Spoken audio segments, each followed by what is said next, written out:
magandang umaga po sa inyong lahat. Nandito na naman po si Malu de los Santos para po natin ay bigyan ng masaya or pag-good vibes nga dahil sa mga nangyayari nga po dito sa stress na nararamdaman natin po ng pagkuha po ng mga taga-DSWD dito sa mga beneficiary ni Daddy Frankie. Pero talagang nakaka-stress po talaga dahil hindi natin alam kung ano po yung mga nangyayari at lagi ko pong naiisip po si Tatay Calix na siya po ay talagang kailangan ma-monitor ang kanyang patak ng gamot sa kanyang mata dahil alam naman natin po na kauopera lang ni Tatay Calix pero sana po ay nasa mabuting kalagayan si Tatay Calix. Sana mayroon po na talagang magtsatsagang magpatak ng mata niya, Pero sa ngayon po talaga mga kapatid, gaya ng sinabi ko po na sana maging positive na lang po tayo lagi, Dahil talaga sa mga nakaraang araw talagang nakaka-stress at talaga yung nandoon yung galit at mga katanungan natin sa ating mga taga-DSWD na kung bakit kailangan pang sundin ang batas na ayon po sa nakita natin po sa mga beneficiary na Daddy Frankie na maayos naman sila kumakain, trinatrato na bilang isang kapamilya. Doon po talaga nakaka-stress at nakakainis na makakapagsabi ka nga minsan nasabi natin na hindi tama ang batas sa atin diyan sa Pilipinas dahil kung kailan po na mayroon tumutulong ay kailangan pong ipapasok po yung batas. Bakit? Masama bang kumukop ng tao para natin matulungan? Diba? Palagay ko wala po. Dahil ako po, mga kapatid, ang bahay ko, parang bahay ampunan. Batas ko yun eh. Bilang isang pamilya, matatawag natin. Sino man ang pumunta sa bahay mo, welcome. Kasi yun ang batas natin eh. Batas bilang isang tao, makatao. Hindi po yung batas na pinatutupad ng ating gobyerno, ng ating mga taga-DSWD. Nakakalungkot po isipin. Di ba? Kagaya ni Oliver, na nai-inlove na. Diba? Ang isang Oliver na ngayon malinis, ang taba, malusog. Diba? Marunong nang ma-inlove kay Ate Nida. Di nyo po napansin sa vlog ni Daddy Frankie.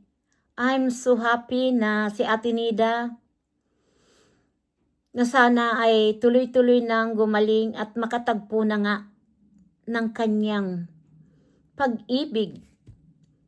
Nasabi niya nga, mahal niya si Oliver. Doon po yung kilabot na natutuwa na para bang naging excited na sana nga tuluyan na silang gumaling. Dahil mahal niya si Oliver, ang tanong ni Oliver, sinagot mo na ako. Oo, sinagot na kita. Talaga? Sinagot mo na ako. Hindi mo na binabawi. Doon po yung masarap pakinggan po dito sa dalawa. Na kahit alam ni Ate Nida na ano ang magiging kinabukasan nila, nang parehas silang may sakit. Diba? Natawa nga ako kung sila daw po ay mag-away, siguro daw po lalaya sila niya. Hindi daw niya alam kung ano ang mangyayari kung sila daw po ay magsasama na ni Oliver. Kung sakali man sila ay magpakasal na bilang isang mag-asawa, di ba? May pangarap po si Ate Nida. Alam kong si Ate Nida ay isa lang sa mga babae na yung bang makwento. Kahit alam niya na parang kwento niya lang, biro niya lang yung mga lumalabas sa kanyang bibig. Dahil ang tingin ko po dito sa dalawa, si Oliver ay tahimik. Bilang kung magsalita. Si Ate Nida naman po, true po bukal. Talagang makwento, madaldal po talaga na hindi ka po maiinip kausap. Dahil nandiyan po yung kanyang pagbibiro, kahit po may sa tingin natin ay may katotohanan, pero kay Ate Nida dahil naiintindihan natin po ang napinagdaanan ni Ate Nida. At si Oliver naman po ay ngayon nga po ay nakakaramdam na siya ng parang pag-asa na magkaroon siya ng asawa o mag-aalaga sa kanya. Kaya doon man ako bumilib kay Ansing na sana daw ay mahalin niya ni Ate Nida si ang kapatid niya. 'Di ba? Para daw may mag-alaga at masaya siya na ganun nga po ang mangyayari sa kanila. I hope na sana nga ganun po. At nandyan po kami nakasuporta. Dahil kung mangyari po yun, ito na yung tinatawag natin na pag-asa ng dalawang taong na ipinagdaanan po. Hindi masama po na magkagustuhan po ng dalawa dahil si Ate Nida po talaga nagustuhan niya si Oliver. No? At nakakatuwa ko na panood niyo po kung papaano alagaan ni Ate Nida si Kuya Oliver, pinunasan, dinalahan niya ng tubig nung naguukay po ng mga ugat ng kawayan. 'Di ba? Kaya para sa atin po mga kapatid na nandyan yung pag-asa na magumaling po ang kanilang mga nararamdaman. Gaya po ni Ate Nida na ngayon nga po ay malapit na rin matapos ang kanyang bahay at susunod nga po dyan ay si Kuya Oliver. O mga taga DSWD, kaya nyo bang ginawa ni Daddy Frankie sa mga yan? Na ang akala nyo pinagkakapirahan lang ng isang charity vlogger ng kanyang team dahil napipicturan sila. Ang hindi nyo po nalalaman,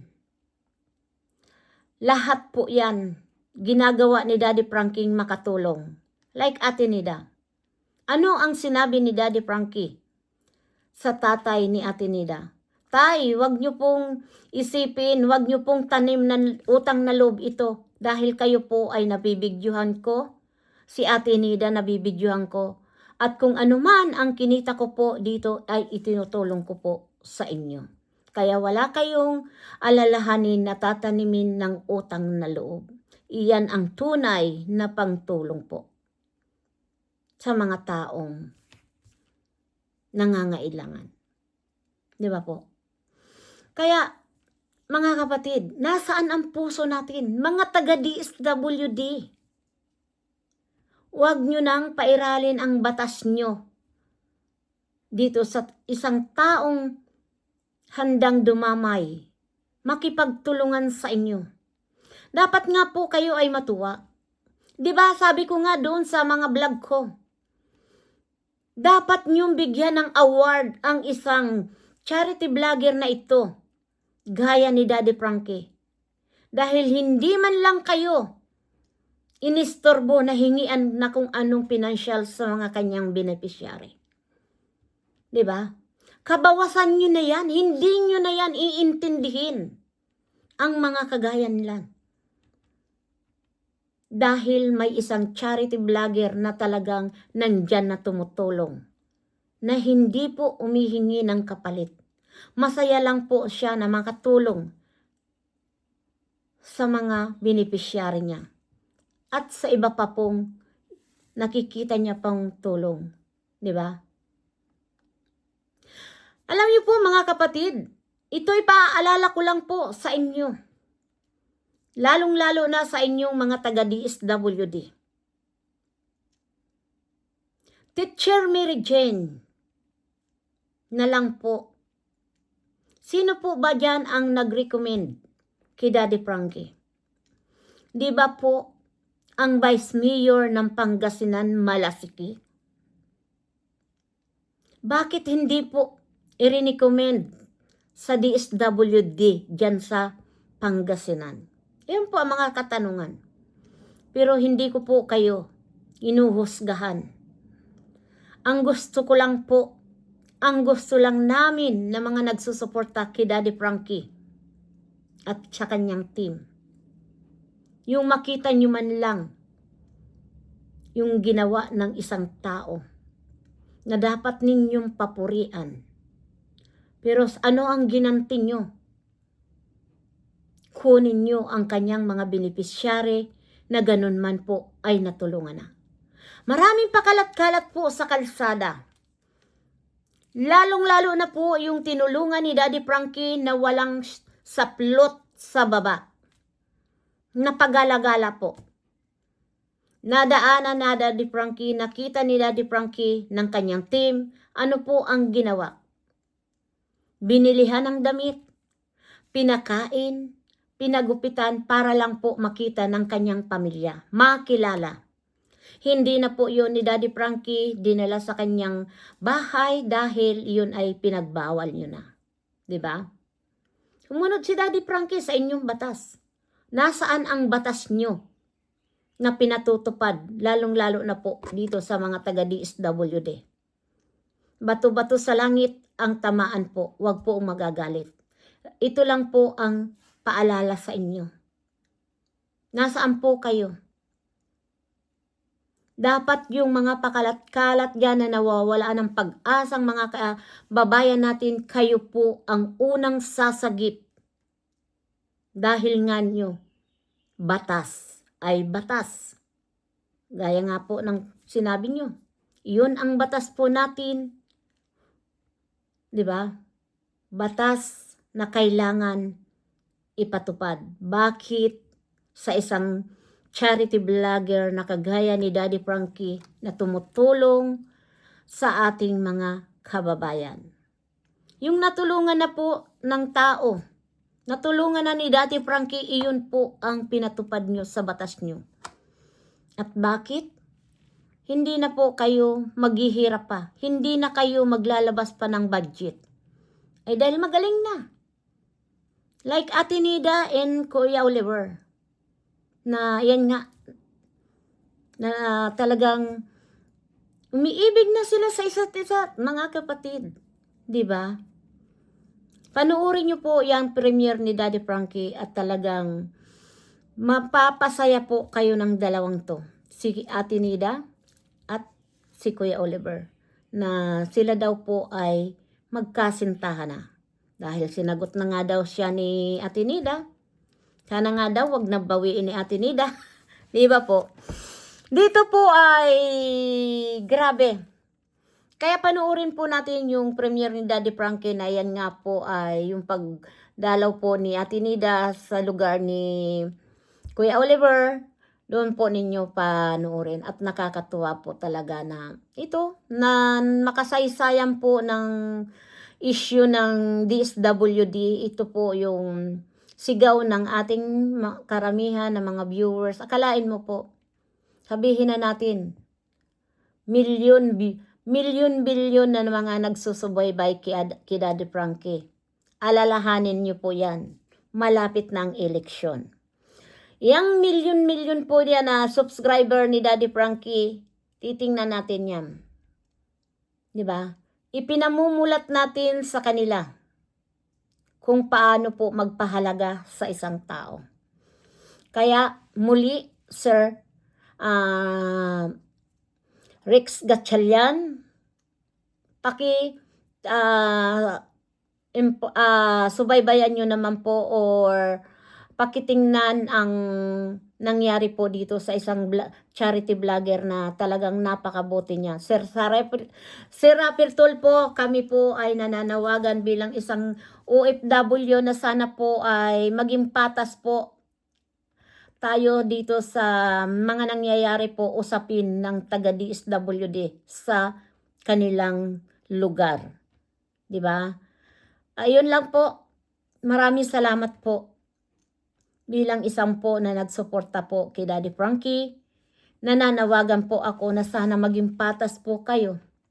Huwag na natin ipatupad ang batas sa taong nakakatulong na hindi po pang-aabuso.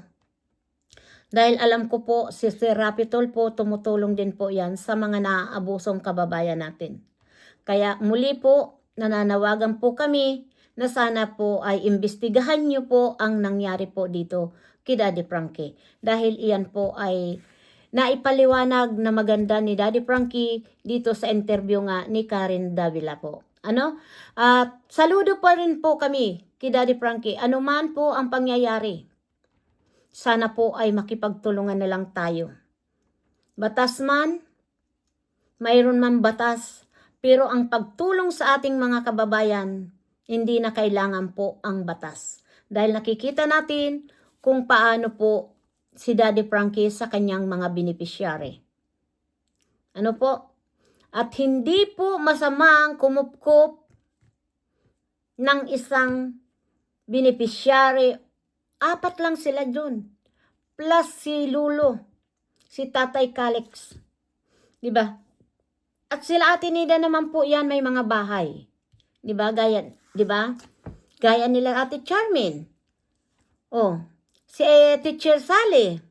Oh, ang pamilya Reyes, tingnan nyo na lang po kung paano po ang buhay nila noon at ang buhay nila ngayon. 'Di ba po?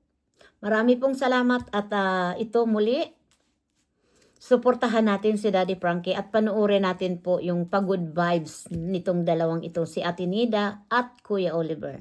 Marami pong salamat. We love you so much, mga viewers na patuloy na nagmamahal kay Daddy Frankie at sa mga charity vlogger po na mga mabubuti like Ruel of Malalag, di ba? At suportahan po natin sila Sir Tikram at Pugong Biyahero, Vince TV, ayan, Mr. Venti Boy, Marcos TV po. Suportahan po natin, mga kapatid. At siyempre po, huwag nyo na pong kalimutan po, Malo de los Santos po. Suportahan nyo naman dahil alam nyo po, mga kapatid, sisipagan ko na po para marami tayong maitutulong po sa mga kababayan natin. Marami pong salamat. We love you so much. Pag tama ang ginawa mo, huwag ka pong matakot. Tandaan nyo po yan. Always respect po sa ating mga kababayan. Ang tama ay tama. Ang mali ay mali para sa akin. Marami pong salamat. Mabuhay tayong lahat. Mabuhay si Daddy Frankie at sa lahat ng mga viewers.